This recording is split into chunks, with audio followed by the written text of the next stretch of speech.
The warehouse is open. Tales from the Warehouse Volume 26, the NHL Trade Deadline, and how it affects your collection. Join today to make some sense and some sweater sense of the busy deadline by our friends Geoff Spaid, NHL Program Director at MeiGray, G. Spaid at MeiGray.com, that's S-P-A-I-D, and Gray Richards, our amenable, affable, lovable Gray Richards, Predator sales lead, that is, G. Richards at MeiGray.com. Gentlemen, good day. Let's get at it. New faces, departures on MeiGray's teams, and there's a lot of stuff here to unpack. We all love the trade deadline as hockey fans. I'm sure the hockey players love it now that it's over. You've heard tons of tales about, a lot of nerves. Locker room, not a pleasant place to be during the trade deadline. And of course, these are human lives with wives, significant others, kids. They got to pack up and get shipped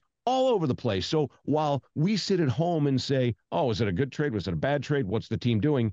There are little kids who are, I know my parent makes a lot of money playing in the NHL, but he's going to have to go to a foreign city for a couple months until blah, blah, blah, blah, blah. Maybe he gets a better shot at a cup. Obviously, there's a lot of things to weigh on both sides of the scale. I get it. But it's a fun day for the fans, and then we start to unpack. Gray, Pred sales lead. We'll start in Nashville. A lot of ins, a lot of outs. This team was very, very busy at the deadline, sir. Oh, without a doubt, Scott. And I think you just actually described Anthony Beauvillier's life with his second trade of the 23-24 season already. I'm definitely excited about what the Preds have done. I think 6 weeks ago, we were all convinced that UC Saros was going to be on a new team and the Preds were going to be massive sellers. And now here we are. They're bringing in three NHL level players who probably will make an immediate impact on the team. For me as a fan, collector, and your Pred sales lead, that's pretty exciting. So I'm definitely looking forward to Jason Zucker, Anthony Beauvillier, and maybe Wade Allison can turn it around and figure things out in Nashville. Geoff, over to you. Obviously, NHL Program Director, but a Capitals fan. And the Caps, people knew that they were going to be selling. That Arizona loss took its toll, even though they went out and they wiped the ice with the Pittsburgh Penguins later in the week prior to the deadline. People are like, maybe not. No. The die was cast and there were moves to be made. I think people are surprised that there are a couple of names that remained on the roster, but they were busy. Farewell to a guy who scored one of the most memorable goals in franchise history on the way to winning a Stanley Cup, and that would be Evgeny Kuznetsov, Anthony Mantha, Joel Edmondson. But there's a lot going on with regard to the Washington franchise. Yeah, I mean, it's always a tough time when you see a franchise face, especially one of the last guys who was on that Cup roster. I think they're down to, what is it now? It's just Oshie, Wilson, Ovechkin, and Carlson. Am I missing someone there? For some reason, probably Backstrom if he counts, but yes. If we're counting Backstrom on LTIR, otherwise they're down to 4. And that's a tough pill to swallow. That just a few years ago was celebrating a Stanley Cup championship. But as you kind of said, 3 guys go out, one of whom has been around a long time, 2 of whom for draft picks. But the exciting part about being in Washington and being a Washington fan right now is, they still have a chance at playoffs, but also you're getting a lot of Hershey Bears guys up there. Those prospects, Lapierre, Protus has been developing, and McMichael too. Alexiev finally might have a solid slot on the back end. And you're also going to see Miroshnichenko, who scored his first NHL goal. He's an exciting prospect. I'm excited to see him. And I personally, as a Capitals fan, I am a little surprised that both Charlie Lindgren and Darcy Kemper are still around. It makes sense if you're going for a playoff push. But I know they're going to be looking in the next year as they have a really good prospect down in Hershey with Clay Stevenson. So though the era of Capitals dominance, winning multiple division championships in a row, multiple playoffs in a row, a Stanley Cup championship, that era is coming to an end. There's an exciting new era of these Calder Cup champion Hershey Bears and plenty of prospects coming up the pipeline. It's Volume 26, Tales from the Warehouse, talking about and making sense of the NHL trade deadline and how it affects your collection. Obviously, MeiGray's got teams. They got the Devils, they got the Kraken, they got the Flyers, they got the Blue Jackets. We'll get to Philly in a second. But, Geoff, I'll keep it with you. The Devils did a wholesale line change of goaltenders, sending the injured Vitek Vanacek to San Jose. In comes Kakkonen. I apologize for mispronouncing the name, from San Jose. And Jake Allen, who now I think starts to qualify as a journeyman. But if those names excite you, and Jersey's got a lot of young talent, and maybe these goalies help stabilize. Not sure what's to become of somebody like Nico Dawes, but the Devils were very busy at the deadline too, Mr. Spaid. Yeah, the Devils were very busy, and I know there were reports and rumors of them going after UC Saros of Nashville, Jacob Markstrom. Apparently, there was a deal almost in place there.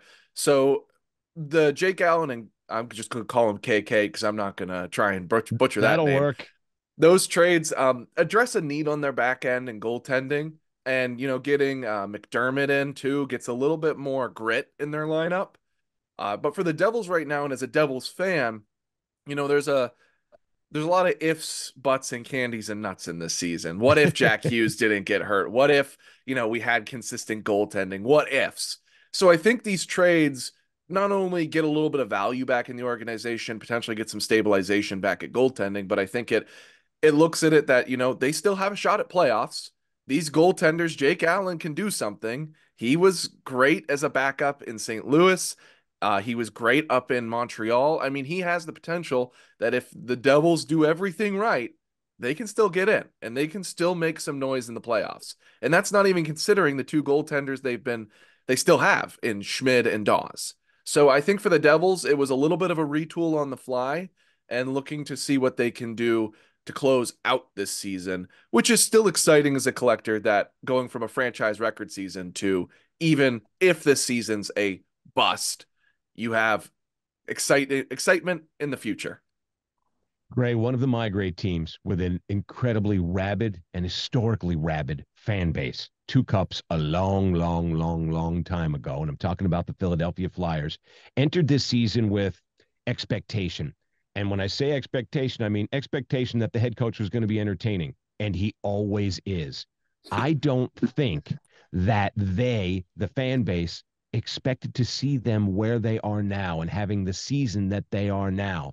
And the Philadelphia Flyers, again, a MeiGray team, a lot of guys in, a lot of guys out, but one guy that kind of hits home for you, and that would be welcome Ryan Johansson, to Philadelphia. There you have it. What do you got on him? I honestly love what the Flyers did. I mean, eating Ryan Johansson's contract for the sake of a first-round pick, sending Sean Walker off to Colorado. I think it not only benefits them in the future, bringing in that first-round pick. I don't remember if it was 2024 or 2025. I really like the ship and the direction that Philly is sailing towards. Moving up here 9-10 months ago now, I've been trying to find an identity in all of these all of these NHL teams in the Northeast. And there's something about the gritty sandpaper hockey that Torts has the Flyers playing. I'm all aboard. And losing Sean Walker, but you extend Nick Seeler, sending Wade Allison out, who's been middling in Lehigh Valley this year, to Nashville for Dennis Gurianov, another guy who has kind of underperformed, has had two really good NHL seasons in Dallas where he's gone over 20 goals in each season. I think they've made some interesting moves. I think Eric Johnson is a nice place filler, brings a veteran presence to a locker room that doesn't really have a lot of playoff experience if they were to end up making it, which somebody correct me. I think right now, if the playoffs started tomorrow, the Flyers are in. So all in all, I think the Flyers could be a scrappy team come playoff time. I think Casey and I were watching the Sabres and Preds last night. The adjective of the week is pesky. The Flyers are pesky, and they are a sleeper for me. So I really like the moves they made this trade deadline.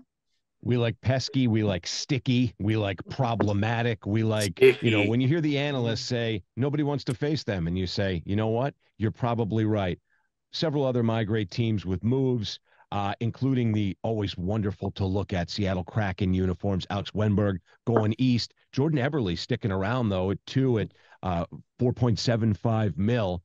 That's got to make Eberle people happy, especially if they keep on, hey, go right to MeiGray again. And by the way, if it's a new face and new place, sales@meigray.com will get you on the request list with newly acquired players and jersey styles. And we'll get to some fact or fiction in a second. The Blue Jackets, another MeiGray team in. Say hello to Malcolm Subban and others. And Jack Roslovic is out. And I don't know. You guys, whoever wants to tackle this, Roslovic is, I don't want to call him enigmatic, frustrating. I'm gonna stop with the adjectives and let either one of you, Jeff, Gray, pick it up where you'd like on your thoughts on Mr. Roslovic and his new face and new place. Go ahead, Jeff. Oh, you want me to tackle this? I think it's important for Columbus to get some change in their lineup. I know we all know they've been struggling for a while regarding, whether or not they're going to be good, whether or not these lines are going to mesh. And they have some exciting youth there in Kirill Marchenko, Adam Fantilli, Dmitry Voronkov, Kent Johnson, so on and so forth. And you got guys down in Cleveland like, David Jiricek, who needs some space in the lineup to breathe. And I mean, with them firing Yarmo, their GM, they weren't going to be very busy this deadline. So I think getting a little bit of change and a little bit more consistency at goaltender, especially if Merzlikins eventually wants out, by getting Malcolm Subban and Jacob Zaboral, he's good. He played on that historic Boston team. He's gonna give a little bit more of a solid presence on that in that locker room. And I think for Columbus fans and Columbus in general, it's important that they just not make any crazy moves. And that's not what they did. They didn't go out and try and grab the next big free agent with Jake Gensel or anything like that. That's not what they needed to do. And I think they played this deadline very safe. And I think that's what for Columbus, that's an okay deadline. Playing it safe with an interim GM. And you know what? You still got fan favorites there. You still got plenty of guys who are going to make an impact and still plenty of to look forward to as that roster continues to grow and mature and develop. And also, I want to come back and talk about Jordan Eberle real quick. I mean, he's coming up. By the time this airs, I think he'll have had his 1,000th game. I know he'll have his 1,000th game. It just depends on when Casey decides to publish this podcast. But that's exciting. I mean, he's a good guy. He scored that overtime winner in the playoffs against the Avalanche last year.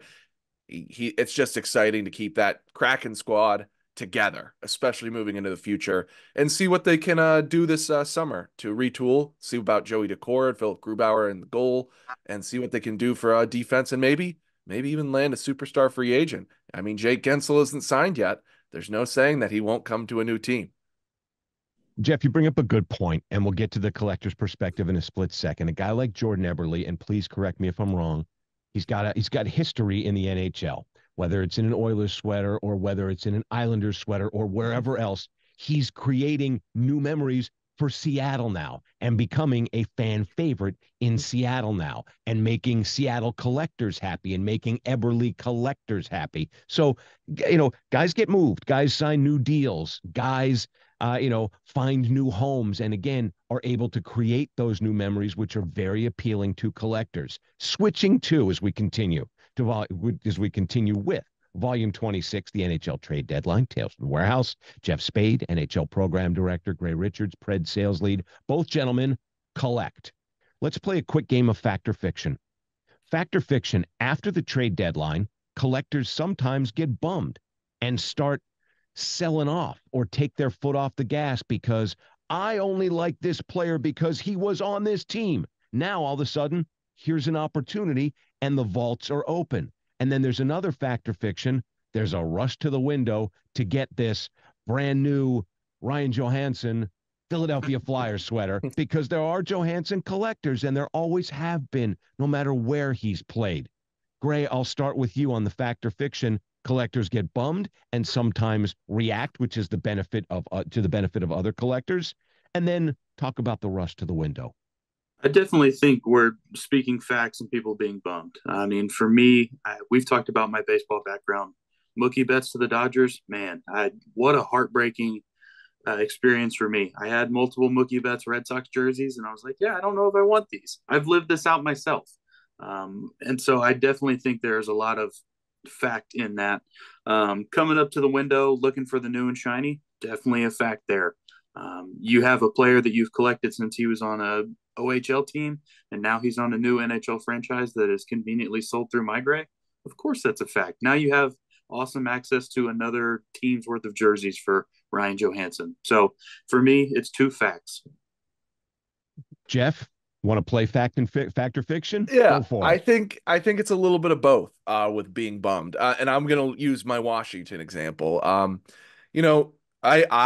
was a big fan of Jacob Vrana I always loved him. I have so many great memories of going to games, and every game I would go to, like throughout college with some of my buddies, Jacob Vrana would score a goal. Didn't matter what the game was, where it was, Jacob Vrana scored. And I loved him for that. And so back on the 2021 trade deadline, when he got dealt for Anthony Mantha, who headed out to Vegas this year, I was so bummed. But I didn't do what the normal collector, or what some collectors would do, is, oh, I'm real bummed this guy left. Let's appreciate what we have. Let's go out and try and find a deal. Let's clear out my collection of this player. I said, I want to try and get as many Vrana jerseys as I can. And I got a lot of them. I got Hershey, I got Detroit, I got Washington. And so some collectors like myself will do that. Like Kuznetsov. I know a lot of people had a distaste for how Kuznetsov handled things, but I think there is it's bumming how that ended, but it's also, he gave so many great memories. And so for me as a collector, I'm looking, if someone wants to move a Kuznetsov, I'm not opposed to finding a good deal on one. And also, I'm not opposed to picking one up in the future, in a year, 2 years. And that goes for all sorts of guys from, at least because I collect Washington, like Dmitry Orlov, Garnet Hathaway, Lars Eller, Evgeny Kuznetsov. These are guys that I would look to pick up in the future. And I would look to pick up today because of the memories and the play style. I love them. They were some of my favorite players. And so yes, there's the bumming side of it, but there's also the excitement of the fresh and new, as you said. And I think that's another fact, but also a fiction, because it depends on your fan base. Some fan bases, I'm going to use Boston for an example. Boston, historically, they love the guys who had been in Boston for years. If you were in Boston and you were in that Bruins sweater for a couple seasons, you could be a fan favorite. But even if they picked up someone new, unless it was like a Tyler Bertuzzi, because he had his own thing going on about him, but like they weren't too keen on getting the new guy in the lineup. They were very stuck in their core guys. And so some franchises are like that. We want the core guys, we want the fan favorites, and so these new shiny new guys won't get a lot of attraction. But other fan bases, they're going to be all over it. So I think it's a mixed bag there. And it just depends really on what you want to collect and what you really want to do. If you're a fan of a specific player, yeah, go hunt that next team. Go get that next team. If you're a fan of just the team, and I know people, and I really respect it, who just like to get one jersey of each player, a new guy in the lineup, not a bad one to get. How to do it with ease at MeiGray. Sales at MeiGray.com. Just send an email to get on the request list with that newly acquired player and jersey style. All right, let's have a little fun with those on the move. We mentioned a bunch, especially with the MeiGray family, the Preds, the Caps, the Devils, Seattle, Philly, and Columbus. Which player, Gray, start with you, or players, if any, was a must-buy when they now got traded to your team? Matt Duchene, the man that embodied Nashville. When he came to Nashville, man, the excitement was so real that it had me looking at Avalanche jerseys, Ottawa jerseys, Columbus jerseys, and eventually I don't think I went with any of them, but the desire to have a Matt Duchene was so great, just because he loves Nashville so much that I knew I had to have one. And then when Ryan O'Reilly signed with Nashville this past summer, went out and bought his 2016 All-Star jersey. Eventually moved on from that to acquire a new Preds piece because I inevitably can't sit still. But I've definitely fallen into that must buy when they got traded or signed with my team. Trying to think of others. I mean, when Ryan Johansson came over in the 15-16 season, I really liked him in Columbus. I've got family in Columbus, and the hype around him after the All-Star game that was in Columbus, I was all aboard. It sucked to lose Seth Jones. He was just another great piece in the Preds' young defensive core. But Ryan Johansson, All-Star game MVP, center who put up a lot of points, I was pumped. I don't think the Preds had ever had a center who had put up as many points as he had in a season.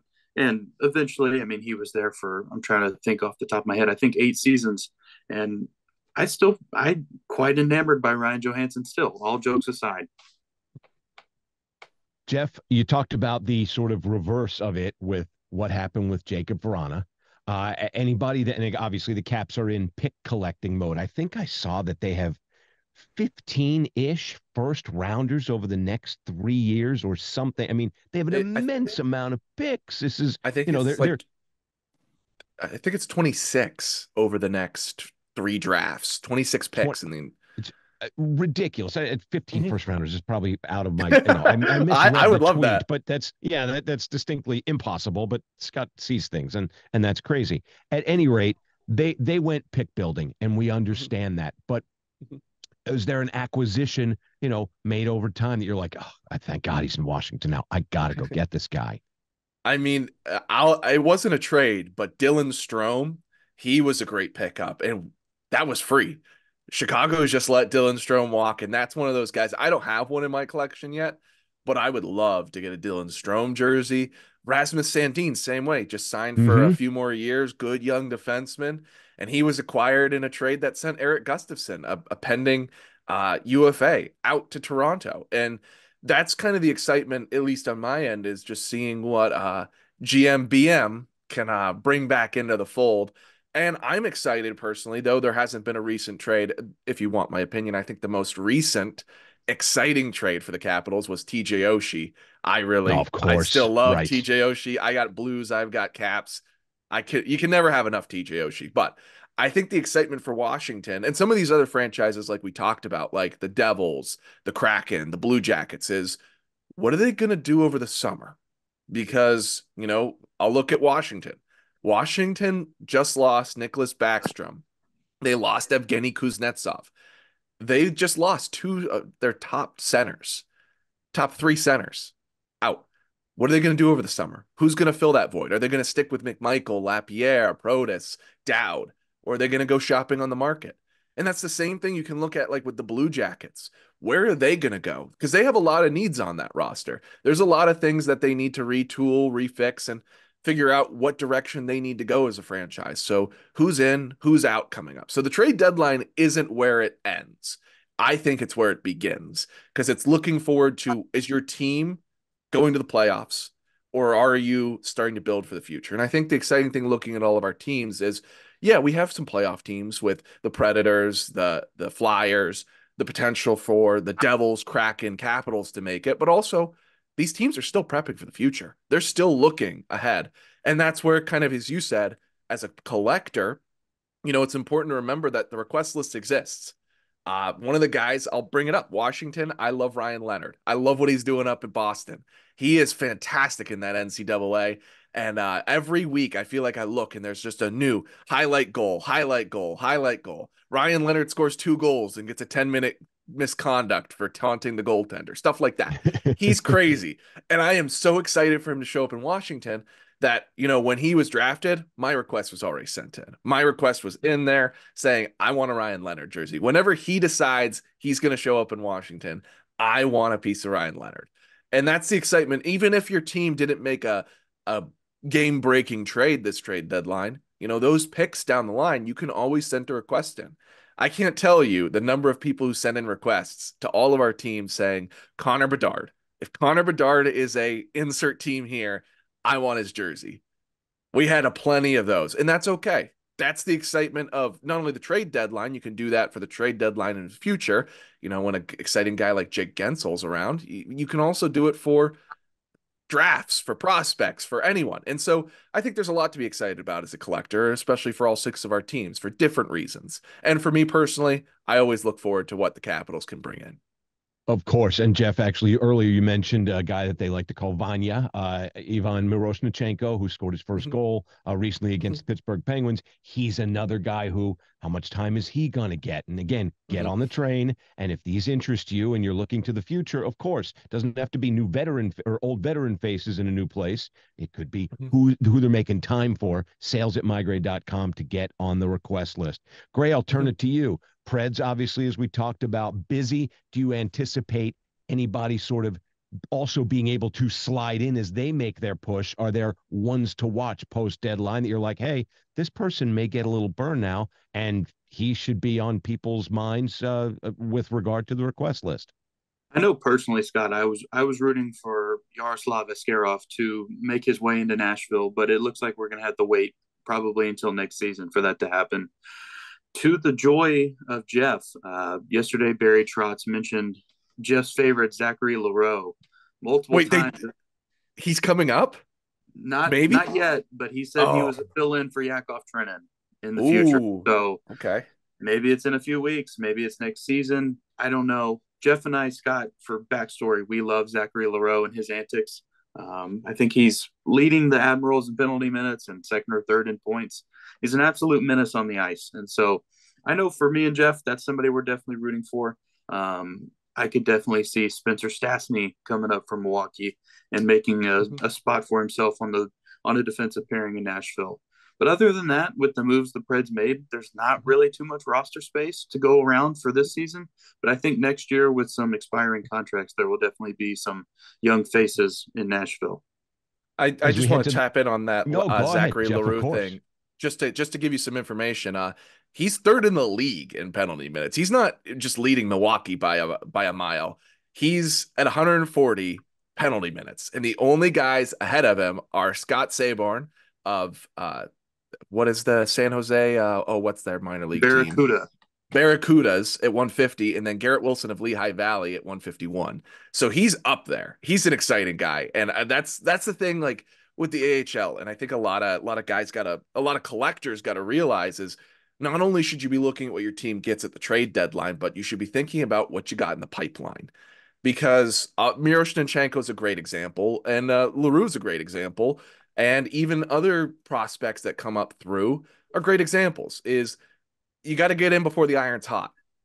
You know, a lot of people wait, and a lot of people say, oh, you know, when Miroshnichenko comes up, maybe then I'll get it on the request list. I can tell you for a fact with him, and I think with LaRue, Craig can touch more on that, is there wasn't a lot of buzz around them until they started coming up in the AHL when Miroshnichenko debuted. And for LaRue, I figure if Trotz is starting to talk about him, he's going to get a little bit more buzz.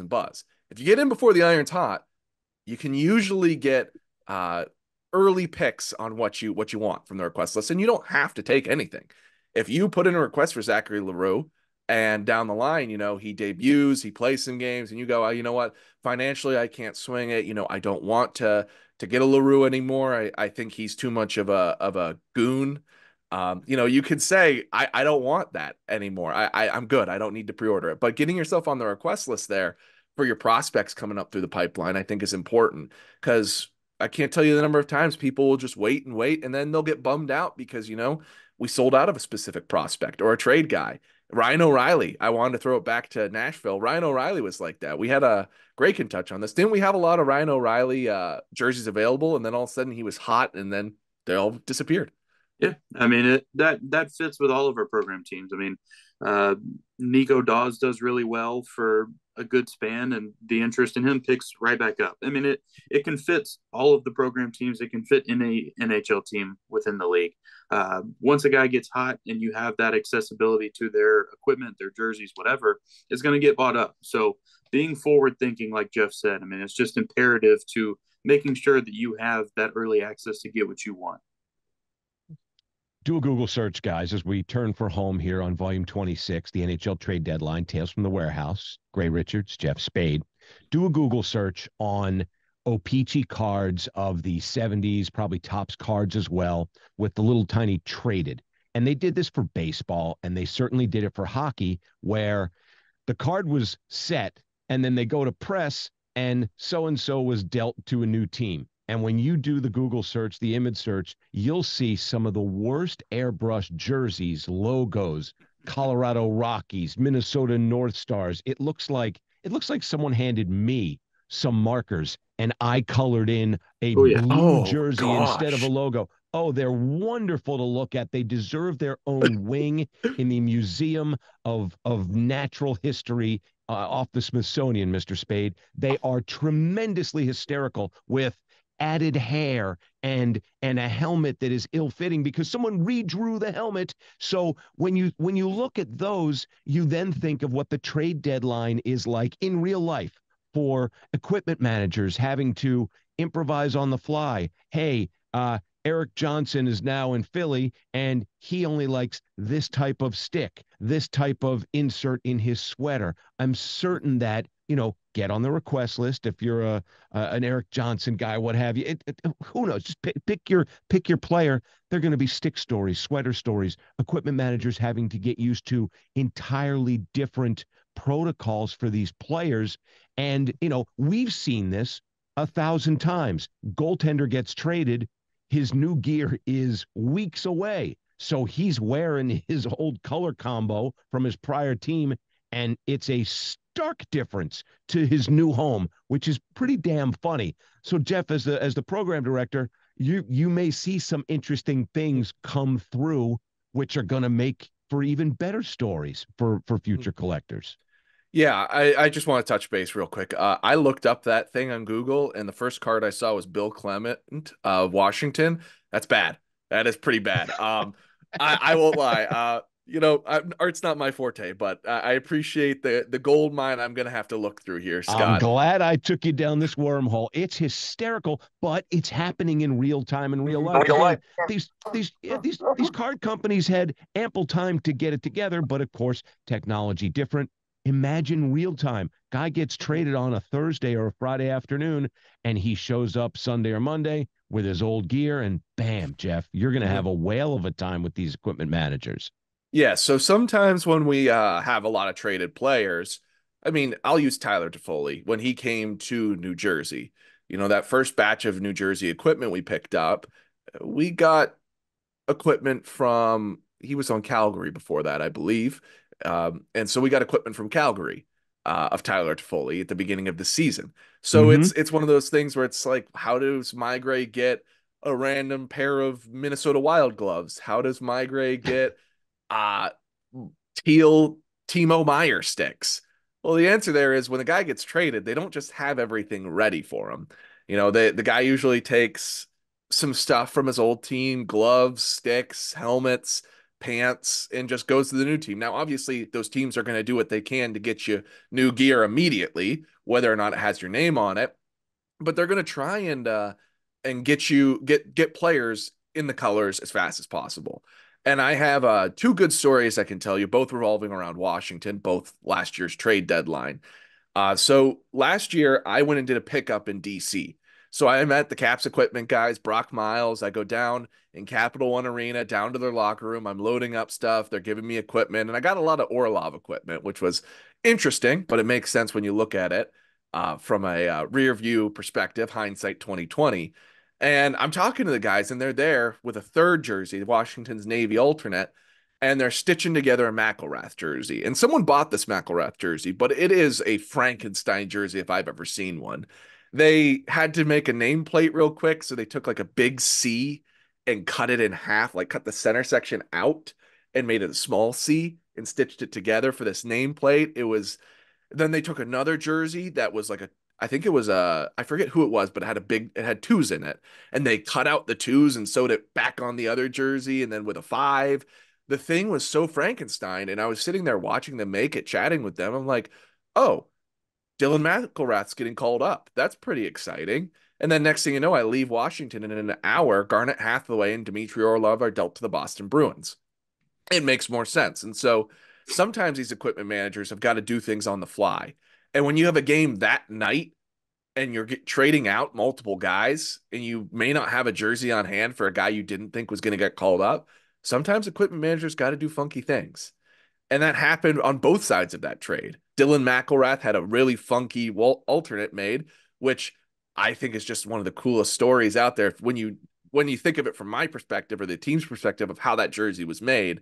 And then also when you look at Boston, Garnet Hathaway and Dmitry Orlov had like really janky stitched jerseys to start their tenure up in Boston, their short tenure in Boston, but they were put together so hastily and they wore them for a few games because why not? And then they got the real better quality ones in and they swapped out the trade deadline ones. But also on those guys, Gray reminded me of it, but when we got our last pickup of Boston equipment at the end of last season, you know, we got all gloves, helmets, all sorts of stuff. And we got two pairs of gloves, one from Orlov, one from Hathaway. And I would have to find pictures to show you, Scott, but they went on our website for a little bit. Someone snatched these up real quick. They were Washington gloves, so red, Mm-hmm. blue gloves, spray painted black. Oh my. The Orlovs were passable. You could see a little bit of red and blue underneath, but they were straight spray painted black. The Hathaways were horrible. It looked like they got halfway through spray painting them and then decided, you know what, this isn't going to work, because it was just like the center, like back of the glove was all black, and then there was just a stripe of red with white, and then a black over the cuff. It was horrible. But one of the cool things is like when I did the authentication work on that, I matched the Orlovs to not only Boston but Washington. So sometimes equipment managers got to find funky ways to make things work when you go from a team with a lot of color to a classic team that just uses black.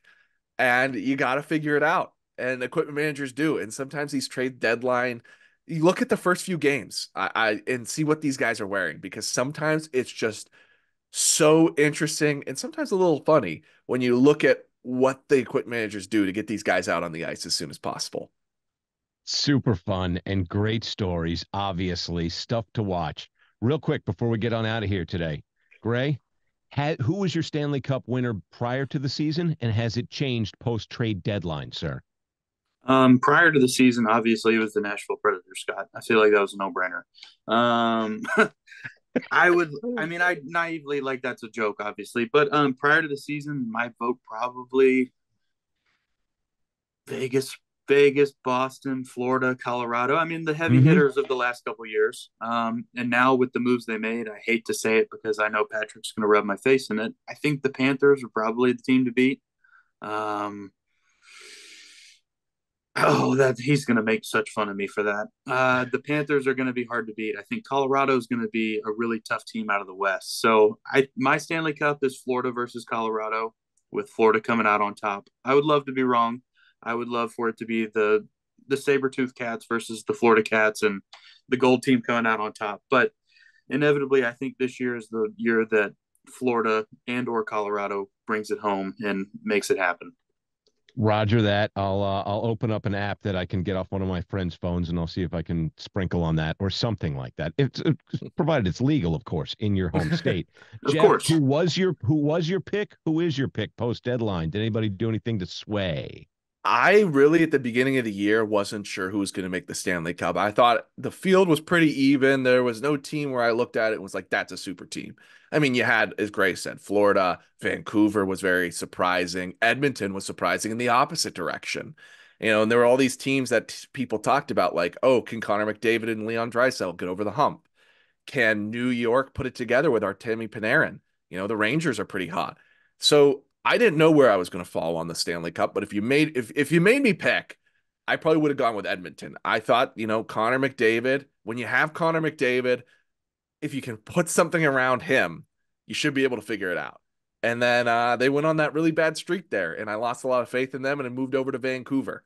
But now after the trade deadline, I think it's a real arms race. The East is always an arms race. It's always crazy what teams bring in. And I think Florida has a really good possibility. And I really think Carolina. Depends on how that Kuznetsov trade pans out. Depends on how Gensel performs without Sidney Crosby. But if those guys figure it out and, they get their goaltending situation straightened up, I think Carolina's a tough team to beat. I think they've got a lot of things going for them. And as a Caps fan, I hate to say that, but I hold a lot of animosity towards Carolina. But, they're a good team. From the West, I probably would say I still think Vegas or Vancouver. Those are my two teams. I think that's going to be a good series if they meet. But once again, you can't count Connor McDavid out. I know he's never gotten to the Stanley Cup, but he can will a team to victory. Just depends on how well he plays and how well the team around him plays. So that's where I'm landing on the Cup predictions. Roger that. Gentlemen, thank you so much for the time. Again, a reminder, faces in new places. Email sales@meigray.com to get on that request list with the newly acquired player and the jersey style. Geoff Spaid, NHL Program Director, G. Spaid, SPAID at MeiGray.com. Gray Richards, Pred Sales Lead, Man About Town, G. Richards at MeiGray.com. We appreciate your time helping out with Volume 26. Tales from the Warehouse, the NHL Trade Deadline. I'm Scott Linn. Have a good day or morning or night, whenever it is you're listening to this. And for now, till next time, the warehouse is closed.